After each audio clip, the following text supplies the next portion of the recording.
শেখ হাসিনাকে ক্ষমতায় বসাতে গোপনে কাজ চালাচ্ছে রাষ্ট্রপতি শিহাবুদ্দিন চুপ্পু। শেখ হাসিনাকে গণসংবর্ধনা দিতে প্রস্তুত থাকতে বলেছে ভারতীয় মিডিয়া, অর্থাৎ দেশে আসার সব সিস্টেম রেডি। শেখ হাসিনা আবার আসবে, আওয়ামী লীগ আবার ক্ষমতায় আসবে এবং এটা সাময়িক, এই বিপদগুলো সব সাময়িক। এবং শেখ হাসিনা যে উন্নয়ন করেছে, কিয়ামত পর্যন্ত তার এই দেশে ক্ষমতায় থাকা দরকার, এই সমস্ত উত্তম সিদ্ধান্ত গ্রহণকারী। আগামীতে যদি যে কোনো সুরতে, সেটা আগামীকাল হতে পারে, তারা ফিরে আসবেই প্রতিপক্ষের জন্য, বিএনপি জামাতের জন্য আজরাইল হিসেবে তার আগামী দিনে। জাতিসংঘের সাধারণ পরিষদের অধিবেশনে যোগ দিতে নিউ ইয়র্ক পৌঁছেছেন বাংলাদেশের অন্তর্বর্তীকালীন সরকারের প্রধান উপদেষ্টা ডক্টর মোহাম্মদ ইউনূস। সেখানে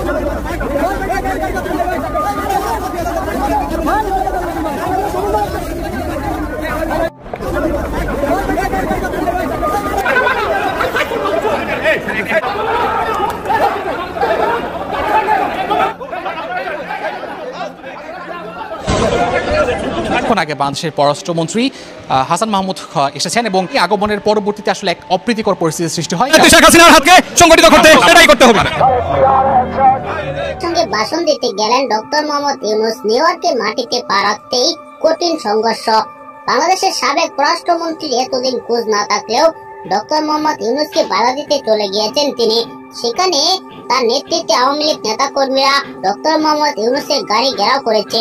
সেখানে ভয়ঙ্কর সংঘর্ষ। বিএনপি নেতা কর্মীরা কঠিনভাবে ক্ষিপ্ত হয়ে আওয়ামী লীগ নেতা কর্মীদের দাওয়া দিয়েছে। রীতিমতো দৌড়ে পালিয়েছেন সাবেক এই পররাষ্ট্রমন্ত্রী। সেই ভিডিওটি আমরা দেখবো। উত্তপ্ত বিরাজ করছে নিউ ইয়র্কের মাটিতে। গুরুত্বপূর্ণ ভিডিওটি না টেনে পুরো ভিডিওটি দেখবেন। চ্যানেলে নতুন হলে সাবস্ক্রাইব করে রাখবেন, একটি লাইক করে দেখতে থাকুন। জাতিসংঘের সাধারণ পরিষদের অধিবেশনে যোগ দিতে নিউ ইয়র্ক পৌঁছেছেন বাংলাদেশের অন্তর্বর্তীকালীন সরকারের প্রধান উপদেষ্টা ডক্টর মোহাম্মদ ইউনূস। সেখানে আছেন চকর মালিথা। আমরা যোগাযোগের চেষ্টা করছি। চকর, জাতিসংঘের সাধারণ পরিষদের অধিবেশনে যোগ দিতে নিউ ইয়র্ক পৌঁছেছেন বাংলাদেশের অন্তর্বর্তীকালীন সরকারের প্রধান উপদেষ্টা ডক্টর মোহাম্মদ ইউনূস। সেখানে আছেন চকর মালিথা। আমরা যোগাযোগের চেষ্টা করছি। চকর,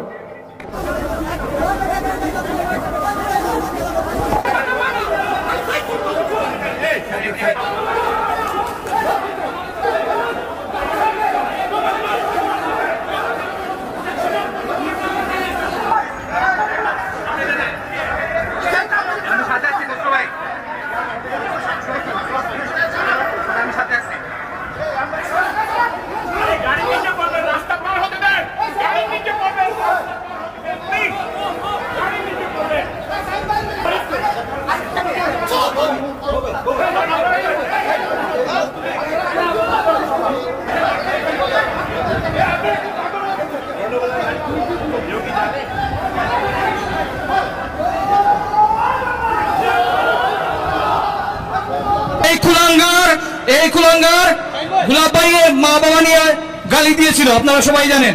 প্রতিবার এই কুলাঙ্গার যুক্তরাষ্ট্র আওয়ামী লীগ, যুক্তরাষ্ট্র যুবলীগ, যুক্তরাষ্ট্র আওয়ামী লীগের রাজনীতিকে কুলঙ্কিত করেছে। এই কুলাঙ্গারের যুক্তরাষ্ট্র আওয়ামী লীগ থেকে এর চিরতরে করে সরিয়ে দিতে হবে।